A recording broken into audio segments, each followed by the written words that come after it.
you can't throw the interception that he threw, marching down 10, in a position to cut the gap and put the Giants on their heels. You can't throw the interception that he threw with about 11 minutes left. You can't do it. You just can't do it. That's a disastrous mistake on the part of Jalen Hurts. We see the numbers right there. Jalen Hurts, 24-33, 283 yards, a touchdown pass, and interception, just 13 rushing yards with Jaxson Dart, 17 of 25 for 195 yards. He also threw a nice touchdown catch, not a nice touchdown pass. Not only did he do that, he scampered for a touchdown run, and he ended up rushing for 58 yards on the evening. He's the second leading rusher on the team right now with 167 yards. Number one on the team is this cat, Cam Scatterboo, who is, he's tough and he's rugged.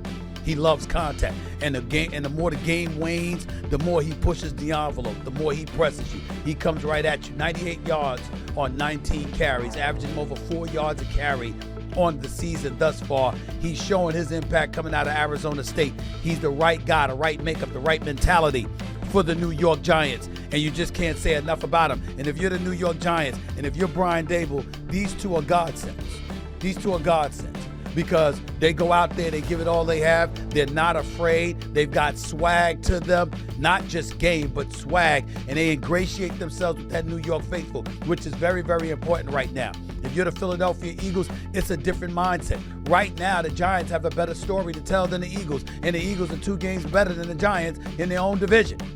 Right now, they're 4-2 on the season. The Giants are 2-4. The difference is the Eagles have lost 2 straight. The Giants shouldn't have lost last week to the New Orleans Saints, courtesy of 5 turnovers, but they beat the Chargers the week before that in Jaxson Dart's first NFL start. And so now as you look at all of this on the come up right now, the New York Giants are a team to be reckoned with. If Jaxson Dart continues to look the way that he looks, and most importantly, inspire the way that he inspires, I would caution them to be careful, because when he went down and had to be taken into the tent, Brian Dable nearly had a heart attack running up in there. That's why the NFL is investigating their concussion protocol as we speak, because they think that the coach may have played the role in influencing Jaxson Dart getting back out on that field when he may not have needed to, because he may have suffered a concussion. Giant fans at this particular moment don't care, and why should they? You're the Eagles, however, you should care a lot. They just look completely discombobulated. The Eagles are looking so unimpressive, it's scary. First 4 games of the season when they were 4-0, they were throwing the football 25 times a game. Over the last 2 games, courtesy of A.J. Brown and Dante Smith, wide receivers for the Philadelphia Eagles, complaining quietly, indirectly, about the play calling, about the lack of activity coming their way. They've thrown the ball 35 times over the last 2 games, compared to the 25 over the first 4 games. They were rushing the ball at 32.8 times per game in the first 4 games. That has dropped to 15.5 attempts a game. How do you run the ball 15 times a game with Saquon Barkley in your backfield? How do you justify that? Makes absolutely no sense whatsoever. Points per game have dipped from 27 to 17 over that span. And of course, they went from 4-0 to 0-2 over the last 2 weeks. They passed the football 71 times and only rushed it 31 times over the last 2 games, both losses. And did I mention that they've been 3-20? That's 15% on 3rd downs over the last 2 games. 149 last night. It's bad in Philadelphia. It's bad in Philadelphia. And somehow, some way, a question needs to be asked. And I know my man T Love from Philly is going to call up eventually. And damn it, this is the day he needs to, because we need some explanations. Why is it that the offense is being called predictable? Why is it that the offense for the Philadelphia Eagles is being called boring? Boring and predictable. Is it that you got a new offensive coordinator for the first, calling plays for the first time? Because Kellen Moore is gone as last year's offensive coordinator because he took the head coaching job in New Orleans? And if things are so predictable, and all but 2 plays were out of the shotgun, all right? No lining up behind center, no play action fake, no RPOs, none of that. Just Jalen Hurts lining up behind center in the shotgun. Where's the lack of innovation? Is it that Jalen Hurts is not comfortable? Is it that Nick Sirianni and his staff don't believe in Jalen Hurts?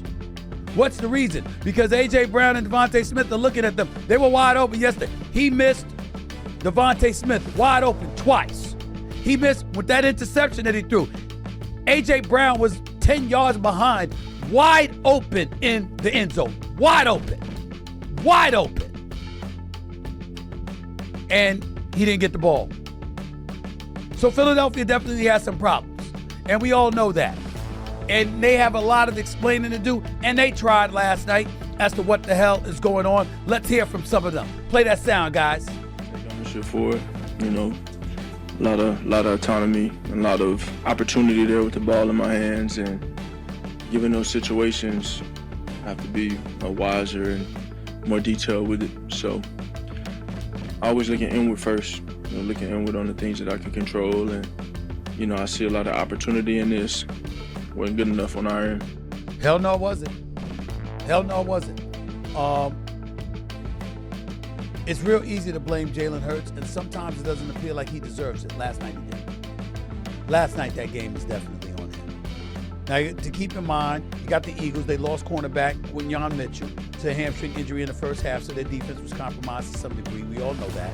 We know their offensive line, they've had some issues. They're better at pass blocking than run blocking, which would explain why Saquon Barkley isn't getting the football nearly as much as he should, but it doesn't appear to be an excuse at all. It's quite shocking at how bad the Philadelphia Eagles look. Remember, Pro Bowl defensive tackle Jalen Carter, he didn't play because of a heel injury. Three-time Pro Bowl guard Landon Dickerson did not play either because of an ankle injury. So we got to take those things into consideration. But in the end, there's still no excuse for a Super Bowl champion to look the way that the Philadelphia Eagles looked last night. They just didn't look good at all, okay? And I'm looking at it from that standpoint. But the one thing that I can't escape, and I got to look at this. And I had to share this with y'all because I'm looking at the New York Giants from this standpoint. You know who's got to be miserable? Even more miserable than the Philadelphia Eagles or the city of Philadelphia? It's got to be a New York Jets fan because of the state of the New York Jets. What an abomination. What an abomination and how bad they've been. And I bring that up because one of the things that I took the liberty of doing was I said, you know what? The Giants drafted Jaxson Dart with the 25th pick in the draft. The Jets were in need of a quarterback and took an offensive lineman.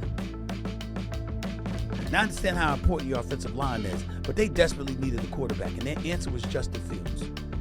And they tried to sell everybody on Justin Fields. And you've got talent on the New York Jets. They've got to be miserable. Aaron Glenn is their 6th head coach. And Darren Muji is their 6th general manager since the team last reached the playoffs in 2010. You think the Giants are bad. The New York Jets haven't won a division title since 2002. They haven't won the AFC East since 2002. And they're the only team with multiple top 5 drafted quarterbacks since 2018. And neither is still with the team. Sam Darnold, you know what he's doing in Seattle last night. We know what he did last year in Minnesota. But we also know about that 13-25 record he has as a starter with the New York Jets. Zach Wilson, the 2nd overall pick in 2021, spent 3 disastrous years with the Jets, 12-21 as a starter. He's now a backup in Miami. I'm just looking at this right now. And I'm saying Jaxson Dart ends up with the New York Giants instead of the New York Jets. That's an organizational disaster. And think about this. The Giants are the new game in town. They're the team that's galvanized folks in the New York City tri-state area, courtesy of football, because of what they have. And this is a New York Giants team that hasn't had a division title since last winning the NFC East title in 2011. Since their Super Bowl win following the 2011 season, the Giants have 1 double-digit win season, 10 losing seasons in the last 13 years. Their 37.4 winning percentage is the 4th worst in the NFL, only behind the Jaguars, who are the worst, the Jets and the Browns. Only 2 playoff appearances, 1 playoff win, 6 different head coaches, including 1 interim, 3 different general managers, two controversial handlings of starting quarterbacks with Eli Manning's mentioned in 2017 and, of course, Daniel Jones released in 2024. And by the way, Daniel Jones is in Indy looking like an MVP candidate. But now the Giants got Jaxson Dart, who, by the way, can run with the football, plus throw the football, plus got swag, plus really ingratiates himself with the New York faithful. Everybody loves him. Him and Cam Scatterbull are about to own this town. They're about to own New York City because everybody loves them. And if you're the New York Jets, what does that say about you?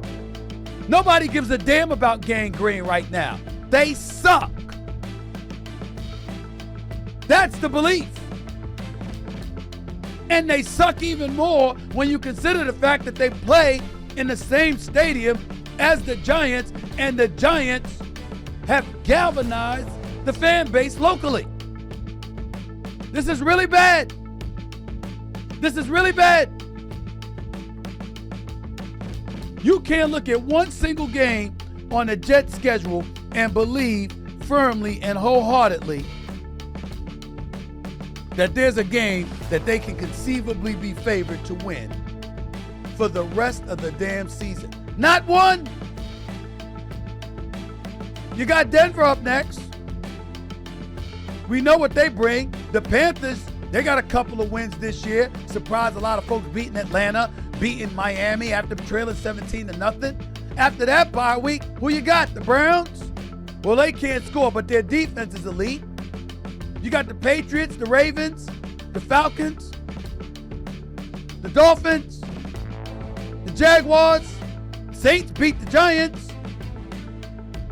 I mean, don't get me wrong. I don't believe it's going to happen. But conceivably, ladies and gentlemen, the Jets could go 0-16. 0-16. So if you're Philly, at least you get to say at this particular moment in time, number one, you got a winning record. Number two, you're still in the mix of top of the NFC East. Number three, the sun will shine tomorrow because you got a lot of talent on the Philadelphia Eagles. And number four, you're not nearly as bad as what the hell is going on in New York with the Jets. You're the Giants. You playing with house money at this point. You got a quarterback who's going to be a star. I'm telling y'all right now. I'm telling y'all right now, he's got star written on him. If the brother can play and he continues to play well, New York will cling to him like you haven't seen since the days of Joe Namath. I'm talking about as a quarterback. Okay? Phil Simms could throw the ball. He didn't get this kind of love. Jeff Hostetler could throw the ball. He didn't get this kind of love. Eli Manning won 2 Super Bowls for you. He didn't get this kind of love. Because this kid's game with his personality is made for New York. And so is Cam Scatterbull's. And they're both rookies together, and they're best friends on the team.